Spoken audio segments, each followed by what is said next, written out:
Okay, good morning, everybody. I think we're ready to go. Just posting. Wow, lots going on over here. Good morning, Susan and Miriam and Susie Hausman, Helen and Warren and Lucy Brown, Leah Feingold. Good morning, Susan Pelosi, Bob Wardheimer, Terry Zweig, and Susan Benson. Nice to see you all. Also, on YouTube, I can't tell who's there, but looks like we're ready to roll. Great, today it's very exciting. We're going to be learning about the Shema Yisrael.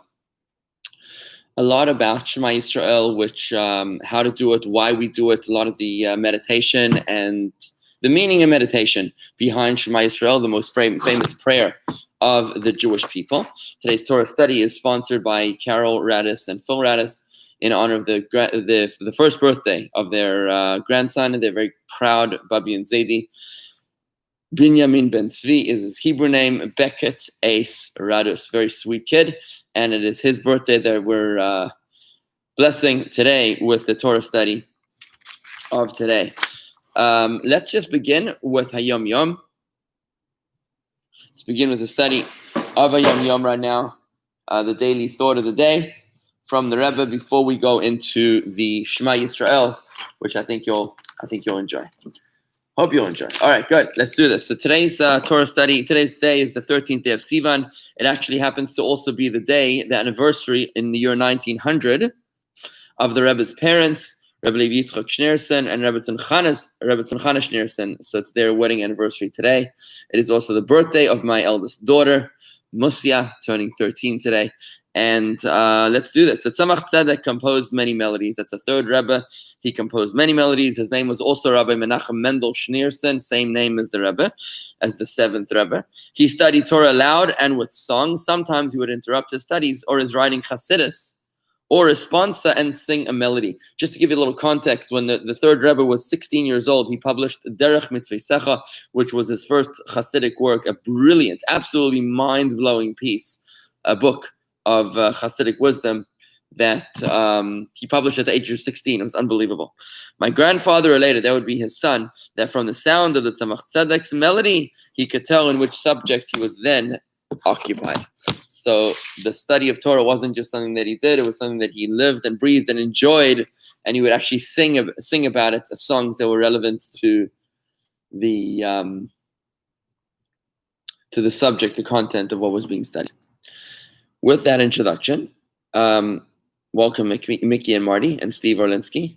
Let's get started with the Shema Yisrael Explained right now.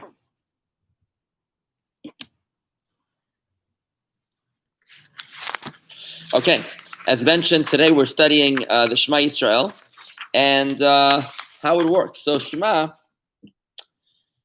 consists of 245 words. From Shema until Emes. Until the word before Emes. Emes is already the next paragraph. But the first line of the Shema and the three paragraphs of the Shema have 245 words. What is the significance of that? It consists of three distinct portions from the Torah, which incorporate 245 words. Obviously, when you include the Baruch Shem, the line just beneath, just following the Shema Yisrael, the one that we recite silently. We'll explain all that pretty soon. As we'll see, we actually append three extra words at the end of the Shema so that we can reach a total of 248 words, corresponding to the 248 limbs of our bodies. Fascinating connection here. That the words of the Shema, when we add the three extra words at the end, we'll be talking about that shortly. When we add those words, we have 248 words of the Shema corresponding to the 248 limbs of our body, which means that each limb in our body is connected to a word of the Shema from which it draws its vitality. This adds to the urgency of reading the entire Shema carefully. If you think about it this way, you don't just rip through the Shema.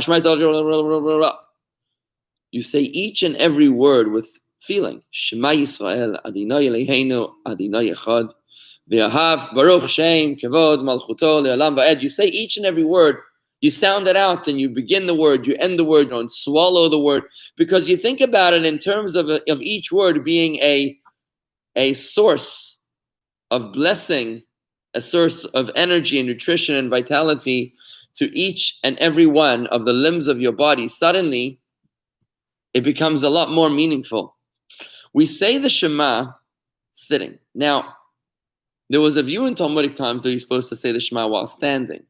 Like many other very important parts of the shul service, you'll start standing. The reading of the Ten Commandments, the reading of the crossing of the Red Sea, the silent Amida. Amida means to stand. That's the 18 blessings, also known as Shmona Esrei, which means 18.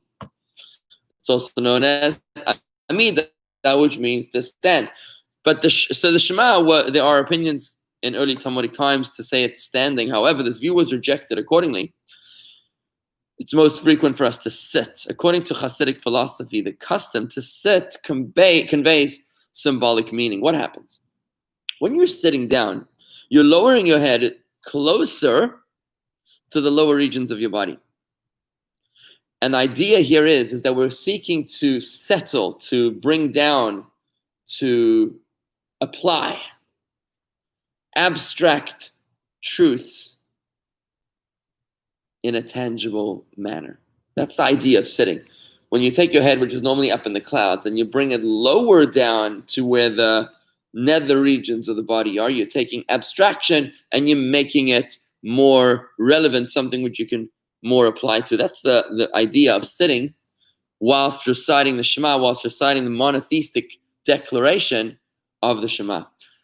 I'd like to welcome Vicky Waterman, nice to see you, and Harvey Barnett from Chicago, Graciela as well. Good to see everybody here. So the idea is that we seek to transmit to the rest of the body the truths that we conceptually understand in our minds. Merely comprehending the unity of God, the content of the Shema, is not sufficient. This understanding must also trickle down to the lower parts of the body, including the heart. You're supposed to feel, not just understand God's unity, but feel it, right? That's the Shema, felt. As it says in the Shema, with all your heart, so that the truth becomes personally relevant. We've spoken many times about the meaning of Chabad. 3 words: Chachma, idea; Bina is understanding; and Das is realization.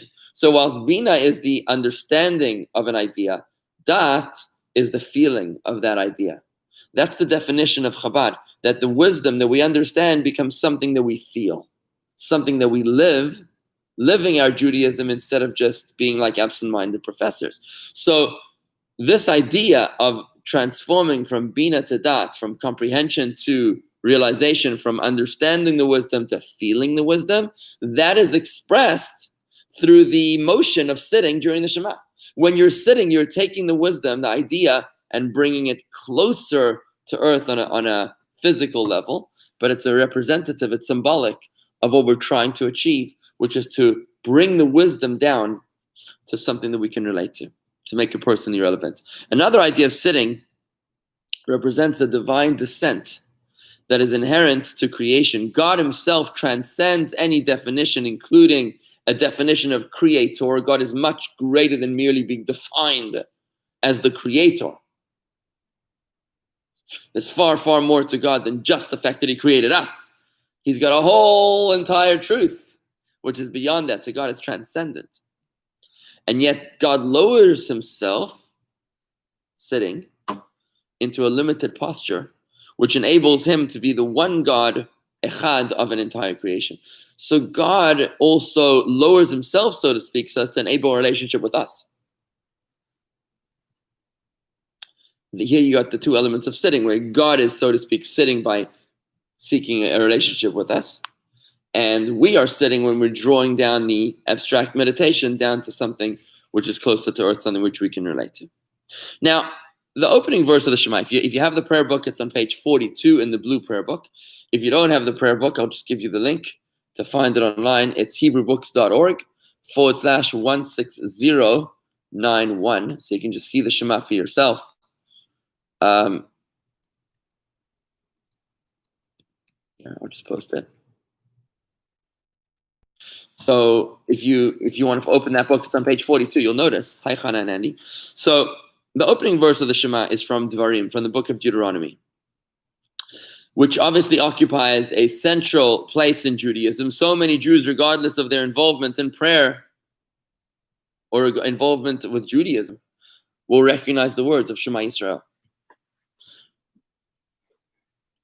There's the famous story of the rabbi who went to visit the monasteries in Europe after the Holocaust. It was known that many parents who died in the Holocaust had given their children up for adoption with Christian families, or maybe had their children taken by the monasteries for whatever reason. So this rabbi wanted to come and collect the Jewish kids and bring them back to Judaism. When he came to the various monasteries of Germany and Poland, they said, no, there's no Jewish kids over here. So he says, all I need is 5 minutes during sleep, during the time that you put the kids to bed. And while the kids are falling asleep, he calls out and he says, Shema Yisrael. He sings Shema Yisrael. And these kids, many of whom have been there for 4 or 5 years, suddenly started crying as it came back to them, as they remembered the lullabies that their mothers and fathers would sing to them as they would fall asleep, before they could even remember, in the deepest recesses of their mind. And slowly they started to cry. They started to sit up and they said, Mame, or Shema Yisrael Hashem. They finished the verse. And it was that way that he was able to bring back hundreds of Jewish kids back to their heritage. So the Shema is certainly recognizable by the vast majority of Jews. Children are taught this prayer before they can even speak. And we say the Shema during the most powerful moments of the entire year, which is the end of the N'ilah service. On Yom Kippur, we say the Shema 3 times at the very peak, just before we blow the shofar. We say it in front of a baby boy the night before his bris milah, at the special Vach Nacht ceremony, the night before the bris, for protection. And of course, these are the most famous words that Jewish people will say before they leave this world, right? Which includes the millions of Jews that died sanctifying the name of God, as they died for being Jewish, died for being martyrs during the Holocaust, the 6 million. These 6 words accompany us truly from cradle to grave. What is the meaning of the words of Shema Yisrael? It's an affirmation. The Shema is an affirmation. It's a declaration. Good morning, Roberta. And hi, welcome to Alex from California. So the Shema is an affirmation and a powerful declaration of our core belief in monotheism. We don't believe, like other civilizations and religions, that there are many independent powers in this world, such as the God of the sun, the God of the moon, the God of agriculture. No.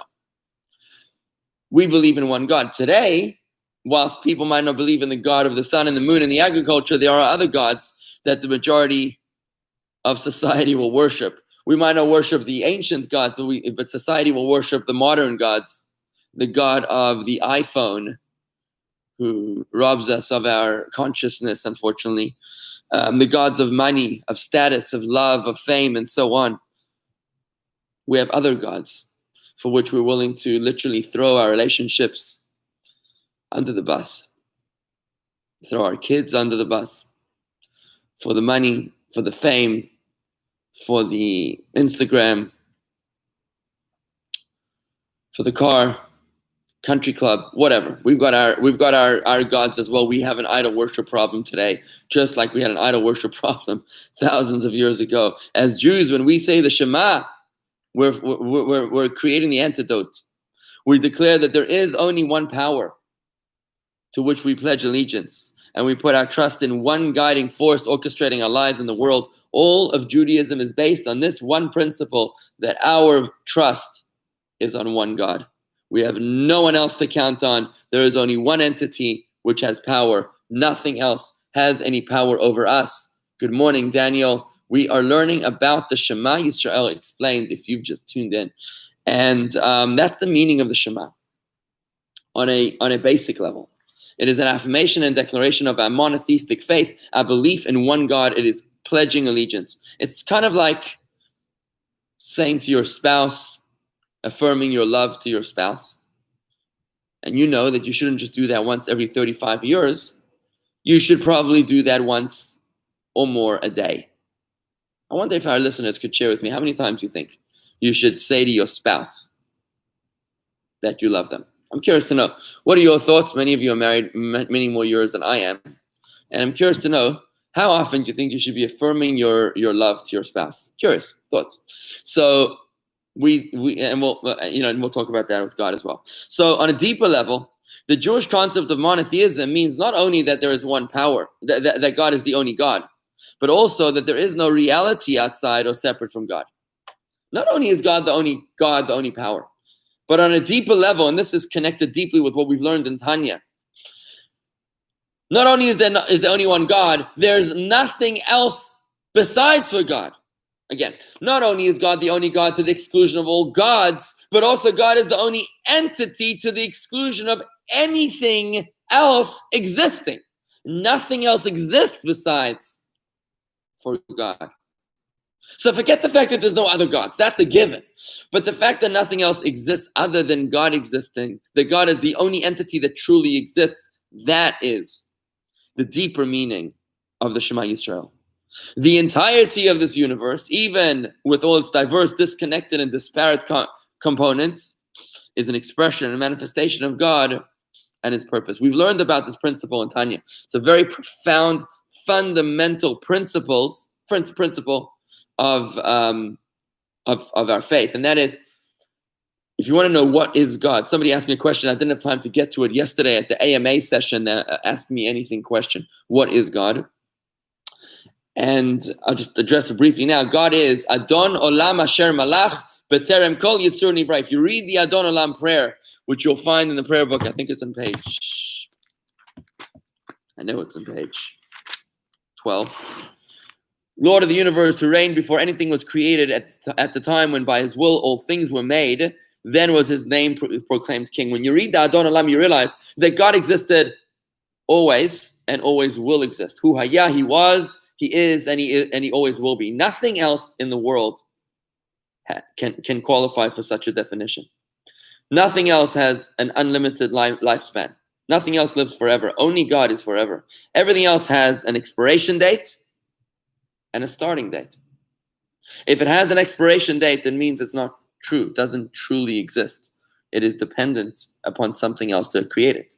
Everything is an extension of God, is created by God, and is therefore dependent upon God. Therefore, when you really think about this, and we'll talk more about the meditation in a few moments, when you think about it, what you're doing is recognizing that at the end of the day, after all is said and done, everything that exists relies upon God for its existence. God needs to create it for it to exist. And we've learned about the doctrine of perpetual creation. That God didn't just create the world one time and then went to the Bahamas on vacation. God needs to recreate the world at every single moment in time in order for the world to be able to continue to exist. If God was to cease creating anything for even an instant, it would dissipate. It would disappear. Therefore, God is not only the only God. God is the only entity that exists. Everything else is merely an extension of God, and that's a transformative perception of all of existence, of all of reality. I mean, that is something to truly and profoundly meditate upon. That's an idea that you want to sit down. You know, when someone says to you something important, they're like, I hope you're sitting down, right? So when you take this idea, you say it's sitting down, because this isn't just an I love you that you say to your spouse. This is like, there's nothing else besides for you. Whoa. And now things start, falling into perspective. I see Marty tells me that he tells Judy that he loves her at least 4 to 5 times a day after 25 years. That's a lot of I love yous. 25 times 365 times 5. Whew. A lot of I love yous, but makes sense. Verbal affirmation. One of the 5 love languages. Stephanie says on YouTube at least once a day or more. So that's interesting. Stephanie's once a day. Marty's 5 times a day. I wonder if that means that your love languages are different. Some of us, it's verbal affirmation. There's 4 other love languages. We've learned about that in the Talmud class. And I think that as Jews, we say to God, I love you twice a day. At least twice a day, at least. Once every morning, once every evening. Shema Yisrael is that affirmation of faith. But it's interesting that when you put it into the perspective of how we say we express our support and love for our spouses a few times a day, we do the same thing to God at least a few times a day. And now remember this, that it's not that, when you say it to your spouse, it's that your spouse should know that they're loved and cherished and respected and admired. But when you say Shema Yisrael to God, it's not that God knows, it's not that God should know that he is one or that he is the only thing that exists. It's that we should know that God is one. God knows that God is one. The question is if we know that God is one, and that's the reason that we make the Shema Yisrael every single day, every morning and every evening by biblical command. And this is the meaning of God is one. Not only that God is one God and the only God, but that God is the only thing that exists. Every single thing that exists is an extension of God. This idea was really the opening words with which the Rebbe accepted the mantle of leadership in 1951, when the Rebbe became the leader of the Chabad movement. The Rebbe opened with words, Basi legani achoisi kala, I've come to my garden, my sister, my bride, quoting a verse from King Solomon in the Song of Songs. It's a reference to God coming back to this world after self-exiling himself from here, after our sins. And the Rebbe spoke about the fact that this world is not a jungle. This world is not hostile to God. This world is a beautiful garden which is host to God. If you don't see that, that's your problem. If you think that this world is repulsive to God or is non-conducive to the presence of God, that's because you need better glasses. Your vision is impaired. But in reality, the entire world all around us is yearning to be connected with God, yearning for us, the Jewish people, the chosen people, the fulcrum of creation, to be a light unto the nations and to illuminate everything that we touch with the holiness and the purposefulness of godliness and of mitzvah and Torah.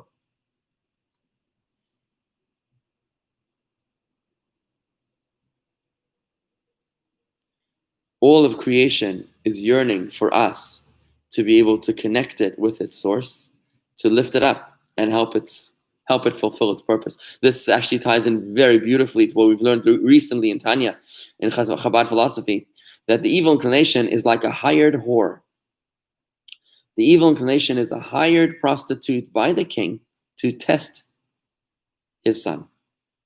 The king hires her, the evil inclination, the Satan, the Yetzer Hara, the desire for sin, hires her to tempt his son just so that his son can prove himself as worthy of the king, as worthy of becoming king one day. And therefore, when we feel temptation and seduction all around us, leading us away from holiness, that really is nothing more than a test. That's what the Tanya is revealing to us. It's nothing more than a test that God has sent us this prostitute to test us, to test our mettle. Let's not blow it, right? Now, something very interesting is when you look at the Shema, you'll notice, I'm going to put it on the screen here for you. You'll notice, see the Shema, it's in bold. It's where my finger is. See that line where my finger is? You'll notice that the first word and the last word have two large letters. The last letter of the first word, Shema, is enlarged, and the last letter of the last word is enlarged, the Ayin and the Dalet. What's up with that? Why are they large? The reason is because the letter Ayin and Dalet together spell aid, which means witness, testimony. Now in the Torah, by the way, when it's written in the Torah, those letters are enlarged. They're much bigger than the rest of the letters. So you see the Ayin and the Dalet sticking out in the same line. Together they spell aid, which means witness. Why do we have these words large in the Torah? Because the role of a Jew in the world is to reveal the echad, the oneness of existence, to live our lives in a way that shows that all of existence is a reflection of God and is thus in perfect harmony with his plan. When we do so, we are testimony. We are witness to the ultimate truth. That is why this verse, when written in the Torah scroll, features these two large letters which spell the word aid, which means witness, right? Now, in Hebrew, you can read the word forward or backward. The letters are mathematical values. So we see them as a mathematical equation as opposed to just a word. So you read the word forward as aid, but you can also read it backward as da. Daled ayin is the word da'at, which we've learned in our meditation and prayer course. It's one of the words in our Hebrew word diary, da, which means not only to know, but to feel the wisdom. The word da'at, and I really hope that you're reviewing the Hebrew meditation and prayer classes. You'll find all of them at jewishgardens.com/spiritual. That's jewishgardens.com/spiritual for a review of all of the meditation and prayer classes, learning to read, understand, and meditate in Hebrew as we build our Hebrew word diary. We're up to word number 36, I believe. So the word da means to know, to feel the wisdom, to feel in your heart an idea which you've already understood in your brain. Why is this word encoded within the Shema? Because the purpose of the Shema is not only to understand, it's to feel the wisdom. The word Shema actually doesn't only mean hear, it also means to internalize. You can hear what someone's saying, but not really be listening. Right? You're not taking it to heart. You're not really feeling it. The word Shema means to internalize, to listen beyond just to hear, to concentrate on its meaning, to assimilate it into our worldview, to imprint it indelibly in our minds, in our hearts, and in our souls, to feel the wisdom. This is Chabad, Chachma, Bina, Dat, idea, understanding, and feeling. That is the meaning of what we're doing in the Shema. We're sitting down while saying the Shema. We're feeling the oneness of God when we realize that God is one all around us. When we cover our eyes and we say the Shema, we'll talk about the covering of the eyes in a moment, but what you're doing is, friends, is that you're saying, you're not just reciting something like a child in a recital. You're not just reading your parts like an actor. You're actually changing your worldview. That's what you're doing. You're saying, I just lost a client. And I'm freaking out. But when I say the Shema, I cover my eyes, I meditate, I say, you know what? I've got nothing to fear. Because God is the only entity that exists. There's nothing else. No, so until now, God was sending me my parnasa, my livelihood through this client. God can send me my parnasa, my livelihood through another client. It doesn't have to be through this one. It could be through that one. It could be through the lottery. It could be through something else. Who knows? You change your worldview when you meditate on the Shema, when you feel the oneness of God, how God is almighty and all-powerful to the exclusion of anything else that exists. You realize that there's nothing to be afraid of, nothing you can possibly stress out about. And that's what's going on over here. Okay, let's take a look at the comments. Susan, good idea. Oh, so Elaine says Shema at every opportunity. Very nice. Robin didn't think that's a good idea. Susan, I say many times during the day, the more the better. Very nice. My wife often says that the women pray a lot more than the men do. Rob says, is Israel in the Shema Jacob? Not the land of Israel. If so, why do we say our relation to Jacob rather than to God? Oh, very good question. Okay, so we say Shema Yisrael. You're asking, does Yisrael mean not the land of Israel, but the person of Israel? You're talking about Jacob. So why are we talking to Jacob? Hear, O Israel, like hear Jacob, that the Lord is God. Why are we talking to Jacob? He died 4,000 years ago. Right? That's a good question, Rob. Let me explain. Thank you for the question. So the Shema actually began, let me tell you the origin of the Shema. It began when Jacob was the third patriarch of our people. He was on his deathbed. Jacob had lived a rough life. He was running away from his brother Esau from before he was even born. He had an identity crisis. He had challenges. So, yeah, we should say Shema Hashem, right? That's what Rob is asking. Say God. But Rob, that would imply that God should be listening. Okay, but let me explain. So let me explain the story here. So what happened was that Jacob was on his deathbed. He has 12 sons. And he's got a lot of politics in his family because you remember the story. One of his sons is Joseph. And Joseph was sold as a slave by the rest of his brothers except for Benjamin. And there was all this politics because they tried to kill him. Now he became the prime minister of Egypt. Now the ones that try to kill him are relying on him for their protection and for their sustenance. He's the prime minister of Egypt and they're the Jews of Egypt. And he's worried about, all sorts of issues with his sons. He's on his deathbed, and he wants to tell his sons when Mashiach will come. He wants to tell them that in the year 2020, when there'll be YouTube Live and Facebook Live and Zoom will become popular, that's when Mashiach is going to come. This is 4,000 years ago. But suddenly the spirit of revelation, of divine prophecy leaves him. So Jacob gets nervous and he says, why did the Spirit of God leave me? Shema yesh me'echad mikem psul. He tells his sons around his deathbed, maybe one of you is not righteous. Maybe one of you is not devoted to our values, our family values of monotheism, to which they all respond in unison. They say to their father, Shema Yisrael, hear, O Israel. They're talking to their dad. Hashem Elokeinu, Hashem Echad. God is one. And when he hears this, he says, Baruch Hashem. He says the long version of Baruch Hashem, thank God, which is Baruch Shem Kvod Malchuto Le'olam Va'ed. Blessed be the glory of his name forever and ever. Right? So that's the origin of the Shema. In fact, when I take the community to Israel every couple of years, we always go to Hebron as often as we can, where Jacob is buried. We stand by Jacob's tomb, by Jacob and Leah, because Rachel's buried in Bethlehem on the way. We stay there in front of Jacob and Leah, and we tell the story. And I always say that Jacob, our forefather, 4,000 years ago, you were worried if your kids were keeping up your legacy. Well, I got good news for you, Zayda, because 4,000 years later, the Jews of Palm Beach Gardens are still committed and are still saying, Shema Yisrael Hashem Echad. They're still devoted to your values, to your ideals, and to everything that you represented. It's time for Mashiach to come already. And we do this together. We sing it. It's a very beautiful, moving moment. So, Robin, note, evening Shema is said in exactly the same way.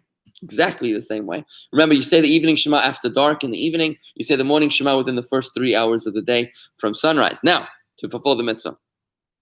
But now, I hope that answers your question, Rob. But anyways, we say the Shema, the opening verse aloud to enhance our concentration. Shema Yisrael Adonai Eloheinu Adonai Echad. We say that aloud to enhance concentration, and we cover our eyes. Why do we cover our eyes? A beautiful meditation here in covering of the eyes. Like this, right? Cover the eyes. So cute when I do it with my baby, with my Devora. She's learning how to cover her eyes, it's very cute. So we cover them with the right hand while reciting this verse if you're right-handed. And for those left-handed, they cover their eyes with their left hand. On a basic level, why do we cover our eyes? To help us concentrate, because if you're holding your phone, you're probably going to be distracted. If you want to concentrate on anything, you turn your phone off. So if you want to concentrate on the Shema, this is the old-fashioned way of turning your phone off. You literally, what I don't see doesn't distract me. So you literally it's not enough to close your eyes. You got to put something on top of your eyes to help us realize how easily distracted we are.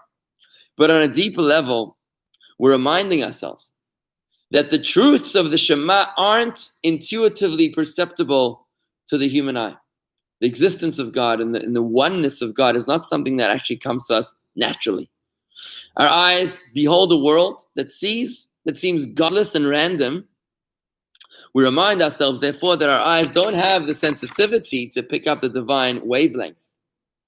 We've got to see deeper, just like radio waves. You got to be able to see deeper to find the radio waves, to find the coronavirus, right? You got to look deeper. So too, to find God, you got to look deeper, more than meets the eye. So we close our eyes, we cover our eyes, trying to see with our minds and our hearts instead. And there's a very profound wisdom here, which I want to share with you from the Kli Yakar. The Kli Yakar writes like this. It's a commentary on the Chumash. He says, every blind person is called in Torah language, Saginaho, which means an abundance of light. In the Talmud, we call a blind person Saginaho, an abundance of light, which seems paradoxical because they have less light, not more light. And he says the reason why they're called a sagina hor, an abundance of light, we call that to a blind person, is because the sight of the heart and the sight of the eyes are in constant conflict. When the sight of our eyes is strong, the sight of our heart is weakened. When the sight of our eyes is weakened, when you're blind in the eyes, the sight of your heart is elevated. And that's why the eyes, there's the eye vision and the mind's eye, the heart's eye, Let's call it the mind's eye, which is certainly a concept that we can relate to. That's why the mind's eye is much stronger by blind people than it is by people that can see with their eyes, because they're not distracted by the vision of their eyes. It's like when you read a book versus watching a movie. When you read a book, you're forced to paint a picture with your mind's eye. But when you watch a movie, they leave nothing to the imagination. You got everything laid out. You're much more lazier when you watch a movie. It's much easier to watch a movie than to read a book, because it's all laid out for you on a silver platter. In a book, you're forced to envision and imagine and apply your mind's eye. So when you watch a movie, you're not really exercising your mind's eye at all. When you're reading a book, you are. Think about that, right? So that's the reason that we close our eyes, says the Kli Yakar at the time of saying the Shema, in order to enhance our mind's eye's ability to see and understand and capture the wisdom, the profound wisdom, which is God's unity, which we just spoke about, right? In order to strengthen your intent of your heart and your eyes below, in order to mitigate the vision of our eyes and to elevate the vision of our hearts. Now, it was Helen Keller that said, she asked a friend, Helen Keller was blind, right? She asked a friend of hers who had just taken a walk where'd you come from? I took a walk in the forest. Oh, and what did you see? Nothing. And Helen Keller is shocked. She says, nothing? Did you not see the beauty that was all around you, the nature, feeling the rhythm, hearing the rhythm of the crickets and feeling the texture of the leaves and smelling? You missed all of that. And I don't remember the exact quote, but she said, Helen Keller, that it's long ago that I realized that the seeing don't see very much at all. That the seeing don't see very much at all. When we're able to see with our eyes, we're turning off our perception. And when we don't see with our eyes, it's then that our perception is elevated. And that, my friends, is the reason that we're covering our eyes while we sing the Shema. Beautiful stuff, really beautiful stuff. Let's see if there's any comments coming in here. Welcome to Saif Vladimir. Mickey, I always was taught that you never say the Shema by heart. Each time you say it should be read as if you're reading it for the first time. Now, Mickey, that's connected very closely with what we said at the very beginning of this class, that the Shema has got 245 words plus the 3 words that you add at the end. The last 3 words, by the way, are, you repeat the last 3 words. Ani Hashem Elokeichem, Hashem Elokeichem, Ani Hashem Elokeichem, Ani Hashem Elokeichem. Emet. I think it's actually published like that in the Siddur. If you look in the prayer book, let's see. Yeah, it is. Yep. If you go to page 44 in the prayer book, you'll see. When praying without a minyan, you repeat the last 3 words and then you conclude emet. You repeat the last 3 words. So that's the reason you repeat the last 3 words is to make 248 words. Each word represents a limb of your body, which draws life and sustenance and nutrition, spiritual nutrition, to every limb of your body. So instead of rattling it off when you're reading the nuclear codes, you should do them very meticulously. You should do them very carefully. DNA code is very sensitive. You can't afford to make any mistakes when it comes to DNA code. And that's the reason why we read the Shema very, very carefully, because this is like brain surgery. Every move is very, very careful. Okay, so if you've just tuned in, you're listening to the Shema Yisrael Explained. That's what we're doing here today. We're learning about the Shema Yisrael. We're going through this. Let's see if we can cover all of this. Okay, and let's go just a little bit further. The last word of the first line of Shema is Echad. Shema Yisrael, Adonai Eloheinu, Adonai Echad. Hear, O Israel, the Lord is our God, the Lord is one. That word Echad, you're supposed to draw it out long enough to reflect an idea that God is king over everything. And he exists in every direction, east, west, north, south, above, and below. Let me explain that. So the word Echad is made up of 3 letters. It's also one of our Hebrew word diary letters in our prayer meditation course, one of our Hebrew word diary words. Echad means one. But the meditation of Echad is like this. It's made up of 3 letters. The first letter is Aleph, Chet, and Dalet, which have the numerical value of 1, 8, and 4. 1, 8, 4. The meditation here is that God is one in 8 and 4. 8 is the 7 heavens and the 1 earth. And 4 is the 4 directions. So 4 directions, east, north, northeast, southwest, and the seven heavens and the earth is above and below. So when you say the Shema, you're actually supposed to move your head in six directions. When you say Echad, you go ever so slightly moving your head in six directions, for northeast, southwest, and up and down, just to be making a physical manifestation, expression of the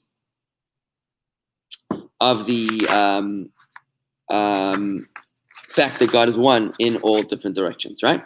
Now, before continuing with the first paragraph of the Shema, Ve'ahavta, and you shall love God your God, we add a non-biblical verse, which is Baruch Shem Kevod Malchuto Le'olam Va'ed. I mentioned that before. It was because of Jacob's response to his sons when they were on his deathbed, pledging their allegiance to the faith that he had lived his whole life, to the faith of Abraham, Isaac, and Jacob, of monotheism.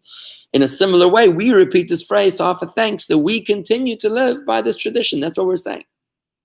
It's interesting that we normally recite that Baruch Shem quietly. We say it quietly to distinguish it from the Shema itself, which is all of biblical origin. But once a year, we say that sentence aloud, and that is on Yom Kippur. We say the Baruch Shem Kevod Malchuto Le'olam Va'ed. We say it aloud, and the reason is because on Yom Kippur we're like angels. We don't eat, we don't drink, we wear white, we walk around barefoot. We're angelic, and since the angels in their divine service incorporate this line, they say Baruch Shem Kevod Malchuto Le'olam Va'ed in their praise of God. Therefore, we want to emulate the angels during Yom Kippur, and we therefore on Yom Kippur say Baruch Shem because we want to be pure and innocent like the angels. Okay, now we say the rest of the passage from Deuteronomy, and we mention a number of important obligations. The first of which is to love God with all your heart, and you shall love God with all your heart, with all your soul, and with all your money. And we've learned about this in the prayer and meditation course. Now, how can you command someone to love? I command you to love President Trump or President Obama. That's like really doesn't make any sense, right? You can't possibly command anybody to love anything.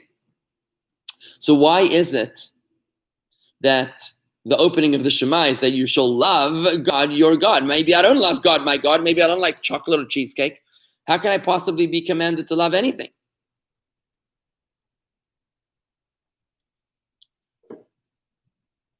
But we can be commanded to love, but we've learned in Tanya that our mind controls our heart. We've learned that animals are instinctive versus humans that are purposeful.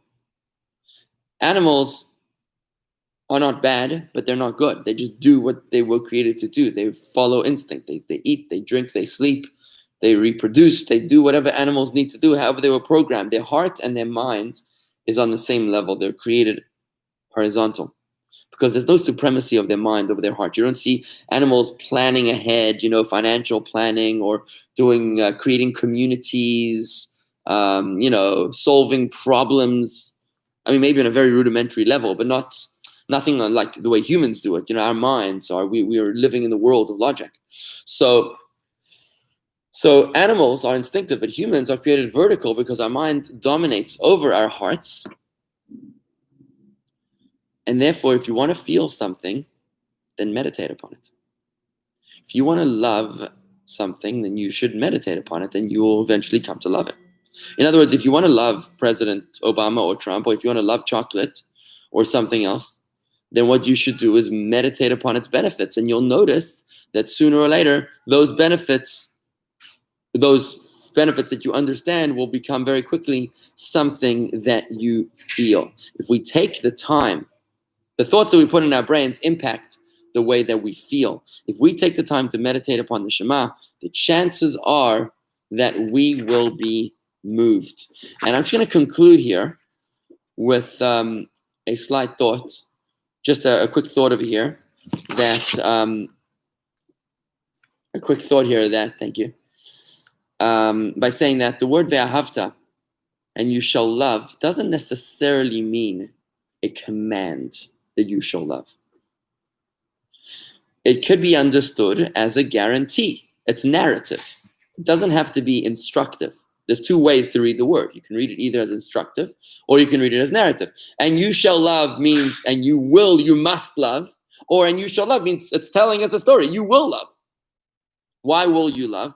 If you meditate upon the first verse of the Shema about God's unity, then you're bound to reach a point where you absolutely will love God, right? You will love God. And that's amazing.